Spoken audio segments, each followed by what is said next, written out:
항상 생각나는 시가 있습니다. 그게 뭐냐면 여러분도 잘 아시는 시인데 김춘수 시인의 꽃이라는 시입니다. 그 시를 소개하면서 오늘 말씀을 시작하도록 하겠습니다. 꽃, 김춘수. 내가 그 이름을 불러주기 전에는 그는 다만 하나의 몸짓에 지나지 않았다.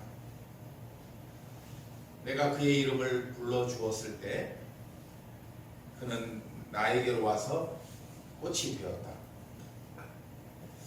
내가 그의 이름을 불러준 것처럼 나의 이 빛깔과 향기에 알맞은 누가 나의 이름을 불러다오. 그에게로 가서 나도 그의 꽃이 되고 싶다. 우리들은 모두 무엇이 되고 싶다. 너는 나에게, 나는 너에게 잊혀지지 않는 하나의 눈짓이 되고 싶다. 여러분 어떻습니까? 참 좋은 시죠? 이 시를 읊조릴 때마다 마음속에 굉장히 중요한 깊은 감동이 옵니다. 이 시는 한국인들이 좋아하는 애송시 순위에서 항상 1, 2위를 차지하는 시인데 보통 사람들은 이 시를 어떤 남녀 간의 애정 또는 사랑을 노래하는 시라고 생각을 하는 경우가 있습니다. 물론 이 시가 이성에 대한 그리움을 노래하는 시로 여겨도 전혀 어색한 내용은 아니에요. 그만큼 이 시에는 사랑을 희구하는 어떤 인간의 갈망이 그 속에 담겨 있기 때문이죠. 하지만 이 시에는 그런 사랑의 노래가 아니라 존재의 인식이라는 다분히 철학적이고 형이상학적인 내용을 담고 있습니다. 존재의 인식. 나는 누구인가? 나는 어떻게 내가 되었는가? 그리고 너는 나에게 어떤 존재가 되었는가? 이런 내용들이 바로 이 시 안에 들어있다는 거예요. 여러분, 우리는 이 세상에서 끊임없이 누군가와 이렇게 관계를 맺으면서 살아갑니다. 이에 대해서 철학자, 제가 전에 소개해드린 철학자 마틴 부버는 이 관계를 나와 너의 관계로 규정하고 있습니다. 이것은 인간의 모든 관계가 둘 사이에서 나와 너로 규정될 때 비로소 서로의 존재가 인식되어진다는 것을 의미합니다. 즉 김춘수 시인의 시처럼 아무 의미 없이 나와 그것, 즉 나와 제3자로 있을 때 그 존재하는 대상이 나와 너로 관계가 될 때 이것이 바로 우리가 시인은 이 순간 그것이 바로 내가 그의 이름을 불러줬을 때 그렇게 말합니다. 이때 비로소 나에게 상대가 존재가 되어진다. 오늘 말씀과 굉장히 밀접한 연관이 바로 이 시 속에 들어있습니다. 그래서 김춘수 시인의 시 모체 첫 번째 연을 보면은 내가 그의 이름을 불러주기 전에는 그는 다만 나의 하나의 몸짓에 지나지 않았다. 이것을 보면 어떤 대상이 누군가로부터 인식되기 전에는 존재는 있지만 존재가 아니라는 것을 의미합니다. 이 표현에는 마치 어떤 위대한 역사가 일어나기 직전에 어떤 긴장감 또는 기대감이 느껴지기도 합니다.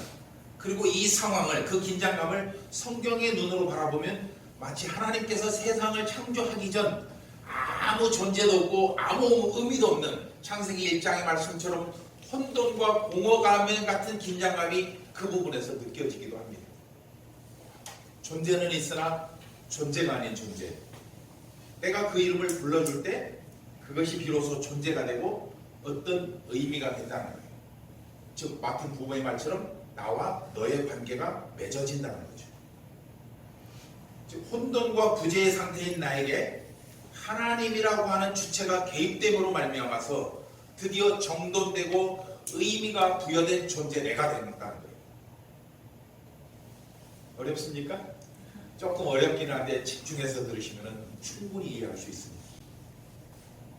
그래서 존재는 그 이름을 나 스스로 존재하는 것이 아니고 그 이름을 불러주는 자를 존재를 통해서 나에게 의미가 되어주는데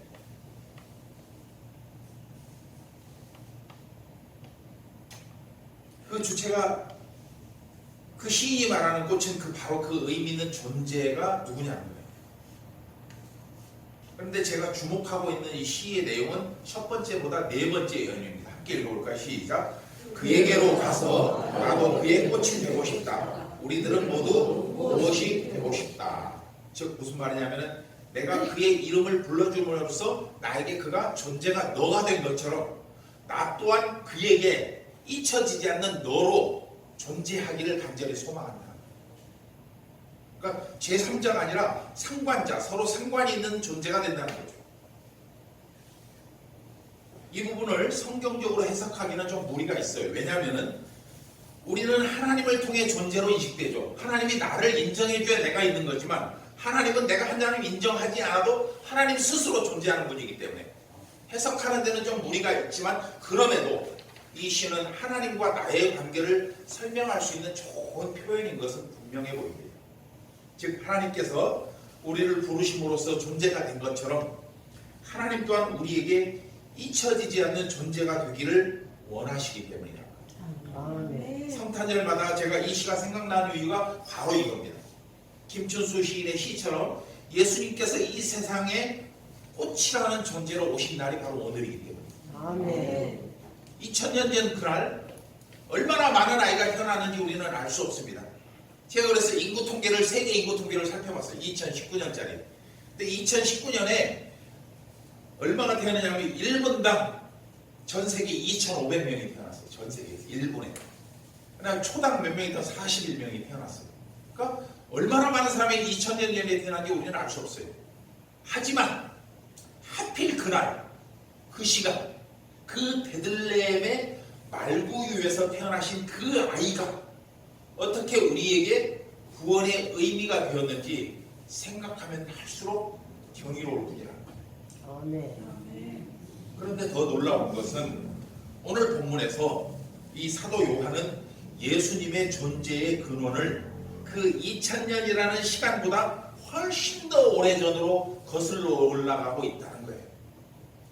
내용이 조금 어렵지만은 오늘 본문 내용을 설명하기 위해서 밤하늘에 있는 별을 예로 한번 들어보겠습니다. 사진 한번 보십시오. 여러분 혹시 어린 시절 또는 살아오면서 밤하늘을 가득 채운 수많은 별들을 보면서 숨이 막힐 것 같은 감동을 느껴본 적 혹시 있습니까? 우리나라는 지금 이런 하늘은 볼 수 없습니다. 근데 선교사님들 말씀이 몽골 같은 데 가면 그 대평원에서 이런 현상을 매일 본다고 합니다. 오염이 안 돼 있기 때문이죠. 그 별을 바라보면서 문학적인 감성에 사로잡히고 또 다가올 미래에 대한 막연한 그러나 아름다운 꿈도 꼽았을 것입니다.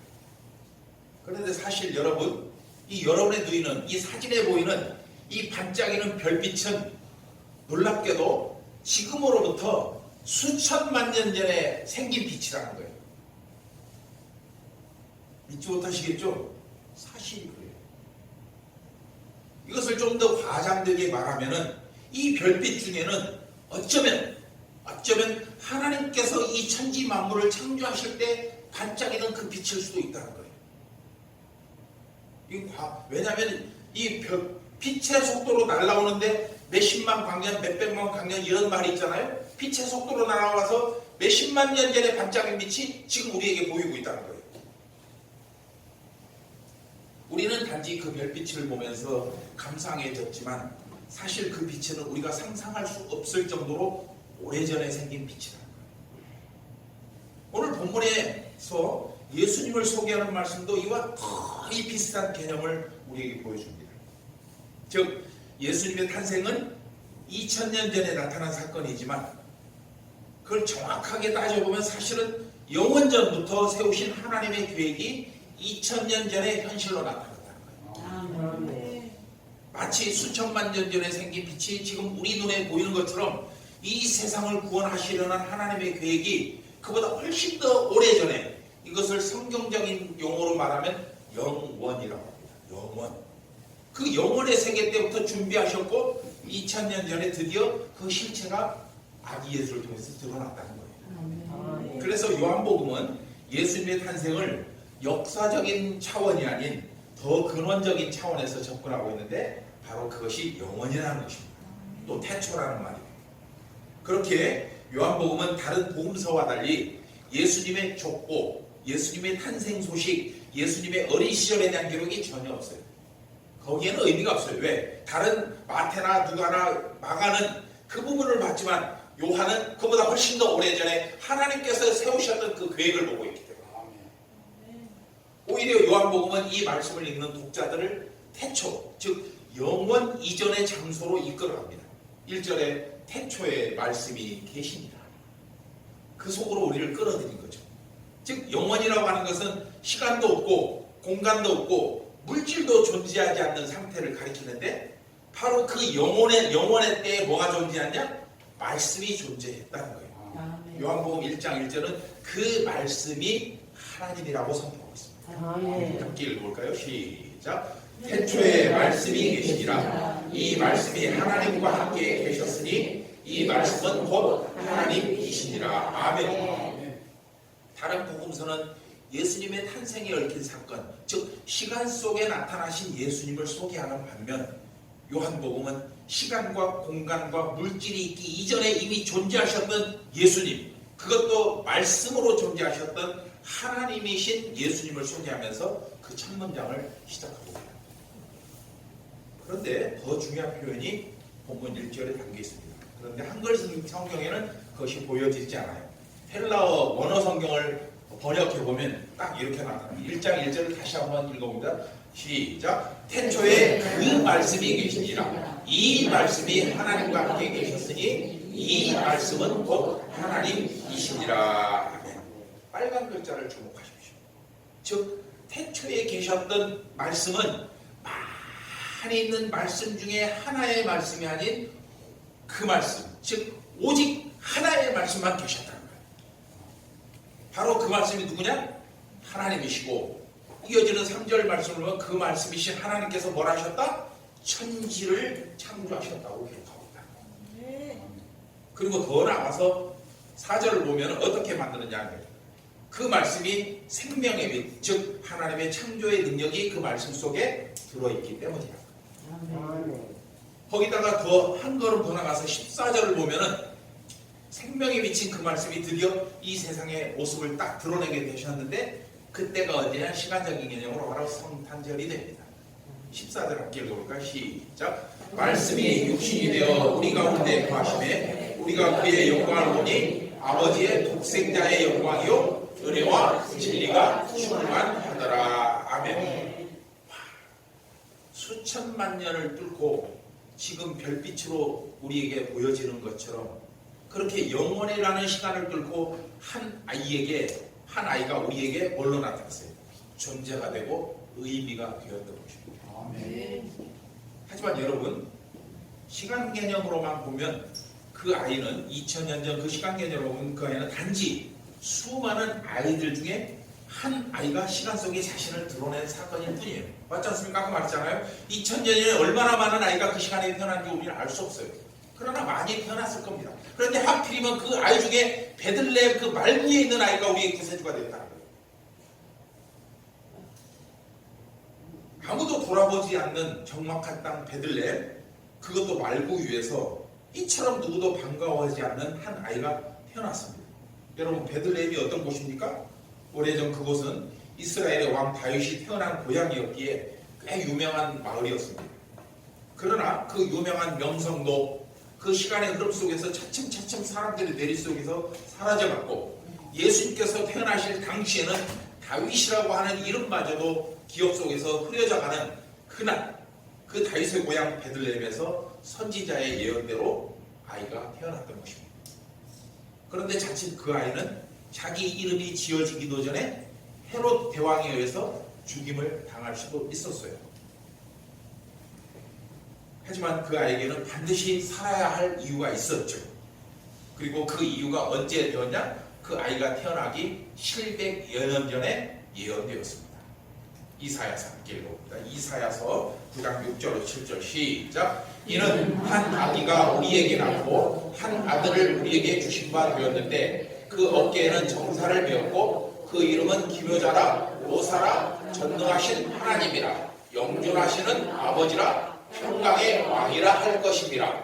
그의 형사와 평강의 도함이 그거 아니에요. 또 다윗의 위에 앉아서 그 나라를 굳게 세우고 지금 이후로 영원토록 공평과 정의로 그것을 보존하실 것이라. 만군의 여호와의 열심히 이를 이루시리라. 할렐루야.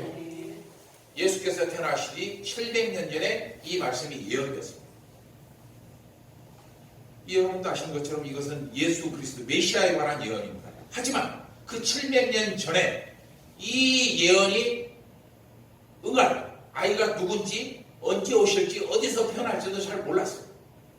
단지 그 메시아는 누구여야 된다? 다윗의 후손이어야 된다. 또 베들레헴에서 태어나야 된다. 그리고 나사렛이 고향이어야 된다는 막연한 조건만 붙어 있을 뿐입니다. 그런데 갈라디아서 4장 4절 말씀처럼 때가 차고 기한이 이르자 하나님은 이 모든 조건과 일치되는 한 아이를 보내셨고 바로 그 아이가 예수 그리스도셨습니다. 마태복음 1장 21절 함께 읽습니다. 시작. 아들을 낳으리니 이름을 예수라 하라. 이는 그가 자기 백성을 그들의 죄에서 구원할 자이심이라 하니라. 여러분 그렇습니다. 그 아이는 스스로를 지킬 힘조차 없었지만 그러나 그 어깨에는 인류 구원이라는 막중한 짐이 지워져 있었습니다. 또 누구도 반겨주지 않았지만 영원전부터 계획된 하나님의 뜻에 순종해서 고난의 가시밭길을 걸어가야만 한 그 삶을 위해서 그처럼 많고 많은 한 아이들 중에 한 아이가 김춘수 시인의 시처럼 바로 우리에게 구원과 생명의 의미, 즉 꽃이 되어서 오셨던 겁니다. 아멘. 바로 그 아이가 우리의 구세주가 되시고 또 우리를 영원한 하나님의 나라로 인도하시는 우리 주 예수 그리스도십니다. 아멘. 하지만 인간 예수를 그리스도로 믿는 것이 얼마나 어려운지는 복음서에 기록된 당시 사람들의 반응을 보면 쉽게 알 수 있습니다. 이미 오래전 선지자들을 통해 메시아의 오심이 예언되었지만 정작 육신을 입고 이 땅에 오신 현존하신 하나님을 사람들이 알아보지 못하는 것은 어쩌면 시공간이라고 하는 한계에 갇힌 인간이 짊어져야만 하는 어쩔 수 없는 죄의 무게 때문일 수도 있을 것입니다. 그 죄에 가려서 진리를 깨닫지 못하고 또는 반대로 자신은 선하고 의로운 척 스스로를 위장하고 포장하면서 살고 있지만 결국 그들이 내딛는 걸음은 그 악이 없으면 심판과 멸망밖에 없다. 하지만 하나님께서는 그런 인생들을 불쌍히 여기셔서 지난 세상과 오는 세상에서 가장 소중한 생명의 꽃을 선물로 주셨습니다. 아멘. 이처럼 놀라운 구원의 신비를 깨달은 사도 바울은 로마서 8장 32절에서 이렇게 말씀합니다. 시작. 자기 아들을 아끼지 아니하시고 우리 모든 사람을 위하여 내어주시니가 어찌 그 아들과 함께 모든 것을 우리에게 은사로 주지 아니하시겠느뇨. 아멘. 성도 여러분, 예수님은 이처럼 불의한 세상을 구원하기 위해서 하나님의 선물이 되셔서 낮고 천한 이 땅에 오셨습니다. 그리고 그 예수님이 믿음의 고백을 통해 우리의 심령에 특별한 존재가 되심으로 인하여 우리는 구원과 영생을 약속받았습니다. 따라서 오늘 본문은 희망에 관한 수많은 조건 중에 하나의 희망이 아니라 유일한 희망인 그것에 대한 말씀이라는 거예요. 그러니까 많은 희망이 있고 그 중에 하나를 우리가 골라서 선택하는 게 아니고 우리에게 유일한 희망으로 다가오신다는 거예요. 따라서 말씀이 육신이 되셨다는 이 14절 말씀은 구원의 소망이 어떤 이론이나 수단이 아닌 바로 예수 그리스도 그 실존이라는 것을 우리에게 보여줍니다. 여러분 그렇습니다. 우리의 구원은 단순한 개념이 아닌 죄인에서 의인으로 변화된 실제적이고 법적으로 효력 있는 사건이라는 거예요. 아멘. 우리의 신분이 변화되었고 우리의 삶이 변화되었고 더 나아가 우리가 살아갈 삶의 이유가 변화됐다는 거예요. 아멘. 그러나 이것은 하나님이 우리가 당신께로 나아갈 수 있는 길을 열어주신 것이 아니에요. 당신 하나님 스스로가 그 길이 되어주신 거예요. 아멘. 하나님 그냥 제3자로 있으면서 나에게로 와 길 열어놨으니 이게 아니고 당신이 길이 되어주신 거예요. 아멘. 즉 하나님은 우리의 구원 사건에 제3자가 아닌 당사자로 개입하셨는데 바로 그것이 십자가 사건이에요. 아멘. 역사가 생긴 일에 하나님은 수많은 사랑과 수많은 방법으로 그 길을 보여주셨지만 세상은 그것을 깨닫지 못했어요. 함께 읽어볼까요? 시작. 빛이 어둠에 비치되 어둠이 깨닫지 못하더라. 아멘. 이에 말씀이신 하나님은 아예 당신 자신이 길과 진리와 생명이 되기로 작정하시고 갈라디아서 4장 4절 말씀처럼 때가 되자 이 세상에 그 길을 나타내셨습니다. 따라서 말씀이 육신이 되셨다는 것은 우리가 그 말씀을 볼 수 있고 들을 수 있으며 만질 수 있는 실제적인 사건을 의미합니다. 아멘. 그 말씀은 어떤 신비한 현상이나 절대로 우리가 풀 수 없는 비밀스러운 것이 아니라 우리가 눈으로 확인할 수 있는 빛, 즉 진리라는 거예요. 아멘. 본문 9절이 이 사실을 정확하게 보여주고 있는데 함께 읽어볼까요? 시작. 참빛 곧 세상에 와서 각 사람에게 비추는 빛이 있었나니 우리에게 빛이 되셨다는 거예요. 보인다는 거예요. 느낄 수 있고 만질 수 있다는 거예요. 하지만 세상은 그 빛의 의미를 깨닫지 못했기에 그 빛을 생명의 능력으로 이해하는 것은 더더욱 불가능했을 것입니다. 아멘. 여러분, 세상에 속한 사람들은 이처럼 예수님에 대해서 무지합니다. 아니, 좀 더 정확하게 말하면 예수님을 자신들의 빛으로 인정하는 길을 거부하고 있는 것이라고 볼 수가 있죠. 요한복음 1장 10절로 11절 함께 읽습니다. 시작. 그가 세상에 계셨으며 세상은 그로 말미암아 지은 바 되었으되 계세상은 그를 알지 못하였고 자기 땅에 오매 자기 백성이 영접하지 아니하였으나 분명하게 존재하고 계시지만 그를 거부했다는 거예요. 이미 태양이 중천에 떠올라서 온 세상을 환히 비추고 있음에도 죄의 눈이 가려진 이 세상은 여전히 어둠 속에서 방황하고 있는 것입니다. 김춘수 시인의 시처럼 그 이름을 한 번만 불러주면 예수님은 기꺼이 모든 인생들에게 구원과 생명이 되어줄 준비가 되어 있었지만 그 심령이 죄와 탐욕으로 가득한 인생들에게 예수님은 나다나엘의 투명처럼 어떤 선한 것도 나올 수 없는 나사렛의 촌놈에 불과했던 것입니다. 바로 이 부분에서 우리는 세상 사람들의 눈과 귀 그리고 마음이 모두 똑같지 않다는 것을 깨닫게 됩니다. 진리의 말씀을 보는 눈이 있는가 하면 보지 못하는 눈도 있다는 것입니다. 듣는 귀가 있는가 하면 듣지 못하는 귀도 있습니다. 그리고 진리를 깨닫는 마음이 있는가 하면 깨닫지 못하는 마음도 있다는 것입니다. 여러분들은 어디에 속하는 분들입니까? 그런데 이것을 좀 더 깊이 생각해 보면 이 두 부류의 사람은 자신의 능력이 아닌 하나님의 선택과 연결되어 있다는 것을 우리는 바로 깨달을 수 있습니다. 내 능력으로 그걸 할 수 있는 것이 아니에요. 마태복음 16장 16절로 17절 시작. 시몬 베드로가 대답하여 이르되 주는 그리스도시요 살아계신 하나님의 아들이시니라. 예수께서 대답하여 이르시되 바요나 시몬아 네가 복이 있도다. 이를 알게 한 이는 혈육이 아니요 하늘에 계신 내 아버지시니라. 하늘. 우리가 예수님을 구주로 하는 것이 우리 능력이 아니라는 것. 하나님께서 우리 가운데 성령으로 임하심으로 말미암아 그것을 깨닫게 되었다는 겁니다. 아멘. 즉 하나님께 속한 자들은 예수님을 알고 섬기지만 세상에 속한 자들은 이처럼 명백한 증거가 있음에도 예수님을 바라보지 못합니다. 그러므로 지금 여러분이 이 자리에 있는 자체가 하나님의 택함을 받은 증거요 은총을 입은 증거임을 믿고 감사하시기 바랍니다. 아멘. 오늘 성탄절 예배를 드리는 것도 예수님을 나의 구주로 섬기는 것도 결국 우리를 사랑하신 하나님의 주권이며 섭리이며 계획이었던 것입니다. 아멘. 따라서 여러분 이 시간 우리에게 생명과 구원의 의미가 되어주신 예수님께 무한한 감사와 영광의 박수를 올려드리기 바랍니다.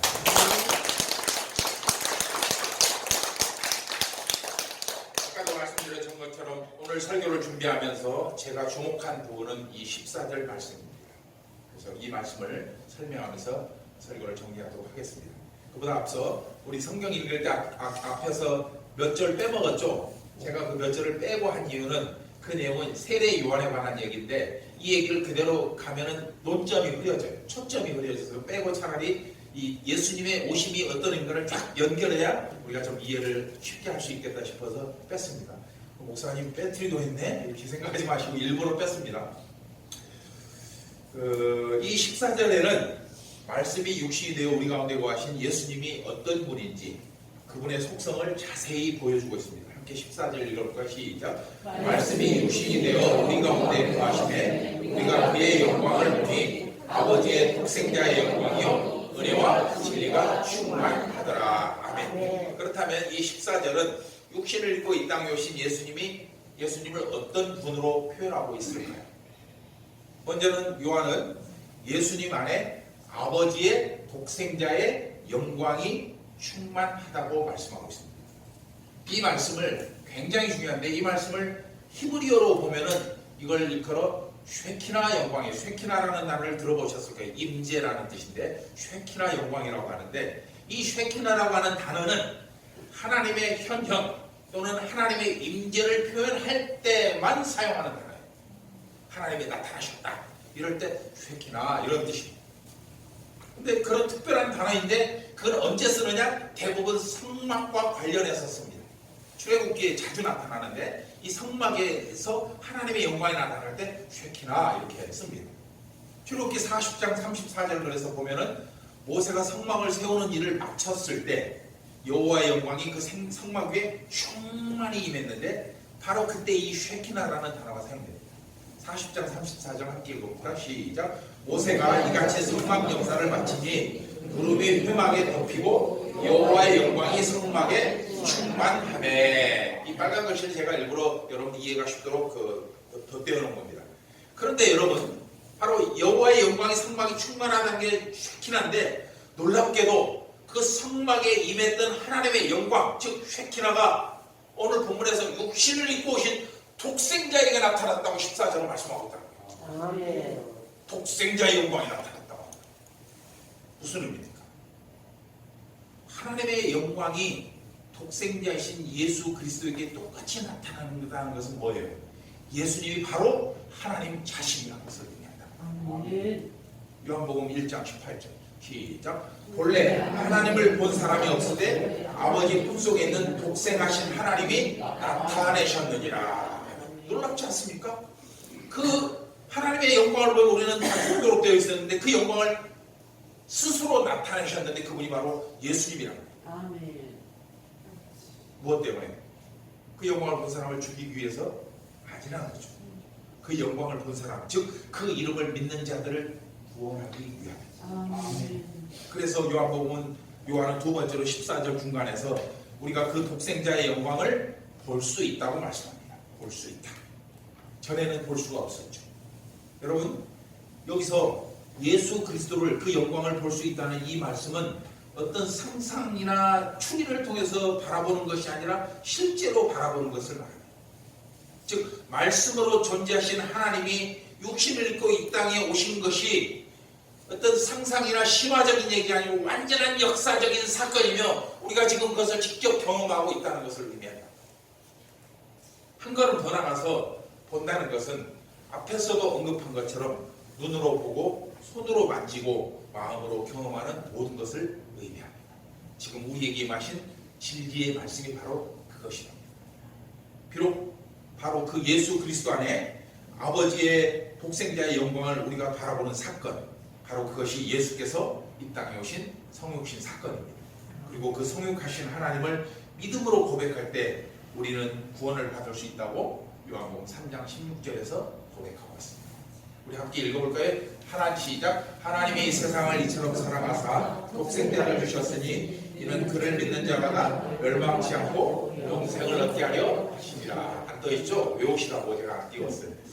따라서 우리의 구원은 어떤 행위의 개념도 아니고 공로의 개념도 아닙니다. 오직 의인은 믿음으로 말미암아 살리라는 그 말씀이 이루어지는 것입니다. 아멘. 그것이 어떻게 가능할까요? 그래서 세 번째로 예수님께서는 능히 모든 것을 이루실 만한 은혜와 진리가 충만하시기 때문에 그것이 가능합니다. 사도 요한이 당시 예수님에게서 눈으로 보고 직접 경험한 사실은 예수님에게는 뭐가 있다? 은혜와 진리가 충만하다는 것이었습니다. 아멘. 그리고 그 은혜와 진리는 뭐냐? 하나님이 가진 속성인데 예수님께 이것이 충만하다는 것은 예수님께서 그 은혜와 진리로 세상을 구원할 능력이 있다는 것을 의미하기도 합니다. 그렇다면 여러분, 예수님께 있는 충만한 은혜와 진리는 우리의 구원과 무슨 의미가 있냐고요. 그분이 가진 은혜와 진리가 우리와 뭔 상관이 있어요? 제가 깊이 묵상을 해봤어요. 은혜와 진리가 우리에게 어떤 것으로 이해하면 될까? 은혜와 진리를. 그랬더니 이렇게 답이 나왔어요. 함께 읽어볼까? 시작. 은혜란 모든 사람의 죄를 용서하는 능력을 의미하고 진리란 그 용서받은 죄인들을 생명으로 인도하는 능력을 의미합니다. 이해가 되십니까?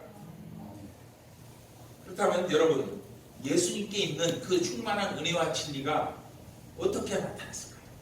제가 이 부분을 묵상하다 저 스스로가 큰 은혜를 받았는데, 바로 예수님께 있는 은혜와 진리는 다름 아닌 십자가입니다. 전혀 감동이 안 되는 거예요. 예수님이 가신 은혜와 진리는 우리에게 어떻게 능력으로 생명으로 나타났냐? 바로 십자가로 나타났다는 거예요. 무슨 뜻입니까? 예수님께서 이 은혜와 진리를 통해 죄인들을 용서하시고 구원하셨다면 그 능력은 오직 한 가지, 예수님에게 나타난 십자가밖에는 없다는 거예요. 그래서 사도 바울은 자신의 모든 삶을 통해 오직 나는 누구만을, 예수 그리스도의 십자가만을 자랑하겠다고 외쳤던 것입니다. 갈라디아서 6장 14절 시작. 그러나 내게는 우리 주 예수 그리스도의 십자가 외에 결코 자랑할 것이 없으니 그리스도로 말미암아 세상이 나를 대하여 십자가에 못 박고 내가 또한 세상을 대하여 돌아가니라. 아멘. 즉 모든 죄인들을 용서하기 위해 예수님께서 십자가 위에서 치르신 그 죄값이 바로 예수님께서 갖고 계신 은혜와 진리였다는 겁니다.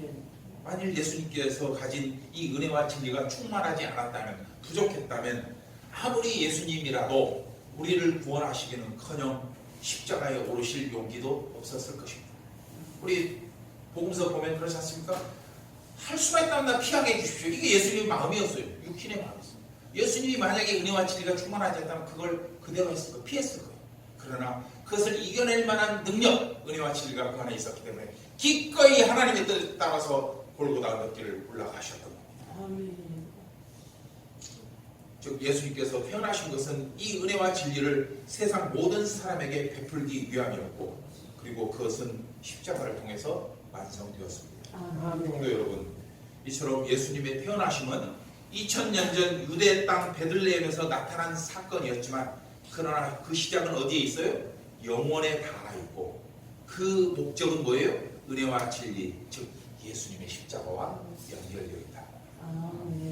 그리고 우리는 그 은혜와 진리를 덧입고 지금 이 자리에 나와 육신을 입으신 성자 하나님을 예배하고 있는 것입니다. 그러므로 여러분이 살아가는 모든 날 동안 예수 그리스도의 탄생으로 인한 기쁨과 감사를 누리며, 또한 지금도 신실하게 진행되고 있는 하나님의 계획을 신뢰하면서 오늘도 내일도 우리의 소망이 되신 예수님 안에서 모든 삶에 주님의 은혜가 넘치는 여러분 되시기를 주의 이름으로 축복합니다.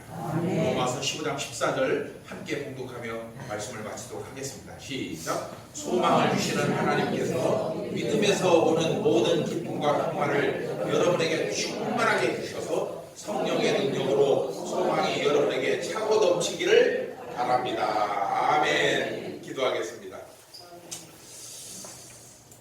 거룩하신 아버지 하나님, 은혜와 사랑을 감사드립니다. 2000년 전 누구도 돌아보지 않는 고요하고 적막한 땅 베들레헴에서 인류 구원을 위한 위대한 사랑을 나타내신 하나님을 찬양합니다. 죄악된 세상을 구원하시기 위해 높고 높은 보좌를 버리시고 낮고 찬한 이 땅에 오셔서 당신의 그 사랑을 나타내심을 감사드립니다.